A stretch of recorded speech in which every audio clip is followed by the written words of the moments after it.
دا غي نرستو صاحبانو خکرونه دي بعضی زناور د خکرو والا بعضی نه که د خکر والا او که د خکر والا نه که خکرونه یا پیدایشي نو قرباني په جایز ده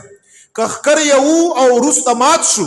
او دماغ ته یا اثر او تکلیف نو رسیدلی دماغ ته خیر د لګ وینه مینه راشي څه خبره نه ده دماغ ته تکلیف دا دی چې خوراک ورته کېږي خوراک نه کوي سکاک ورته کېږي سکاک نه کوي دا یې دماغ ته تکلیف رسیدلی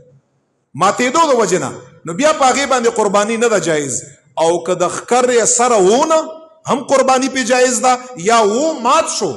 او دماغو ته تکلیف نو رسیدلی په هغې باندې قرباني جایز ده که یو ماتو که دواړه ماتو په هغې کې هېڅ خبره نشته قرباني انسان که غټو که ورکوټه یو بالکل په هغې باندې قرباني کولی شي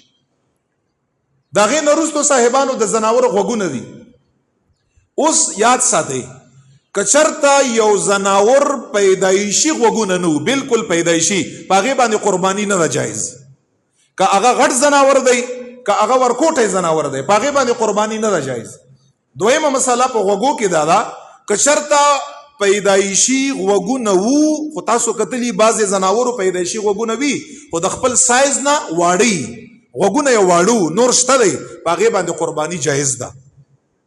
اوس درېیمه مسله پکې دا ده که شرطه غوږونه وو غټو کله کله کټ وي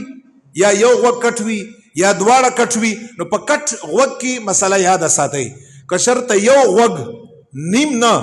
نیم نه زیات پریو که نیم پریو یا نیم نه کم په هغې قرباني جایز ده او که د نیم نه زیات پریو یعنی 3/4 داسې و نیم نه زیات و نو په هغې باندې که یو غوږ او که دواړه و بیا په هغې باندې قرباني نه ده جایز او که نیم یا د هغې نه کم پري په هغې باندې قرباني جایز ده یا پیدایشي بالکل نشته نه ده پې جایز او که پیدایشي واړه بیا هم پې جایز ده څه خبره پکې نشته د هغې نه وروستو چې دی صاحبانو چې کوم زناور لکۍ والا زناور دي نو لکۍ کې هم دا مسله د غوږ ده هغې په حساب باندې که لکۍ یا سالمه وه ډېره بهتره ده ښه خبره ده پوره زناور دی که نیمه کټ وه یا نیمې نه کم قرباني پې جایز ده که د نیمې نه زیاته کټ وه په دغې زناور باندې قرباني نه ده جایز دا د زناور دپاره عیب دی دا معیوب زناور دی بیا په دې باندې قرباني نه ده جایز او د هغې نه وروستو چې دی صاحبانو راځي د زناور خپې راځي بعضې زناور په ریټ کې په یو 10,000 روپۍ باندې انسان غریبي هغه ارزان میلاویږي ولې ګوډي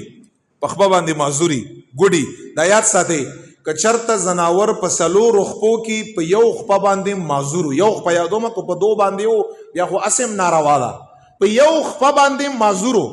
اوس په دغه معذورتوب کې 2 صورته دین اسلام بیان کړي دي که چرته داسې معذور چې په ځمکه باندې کې خدای شوه ګډ تلای شو په ځمکې کې خدای شوه خو بیا هم ګډ ته تکلیف وو بیا قرباني پې جایز ده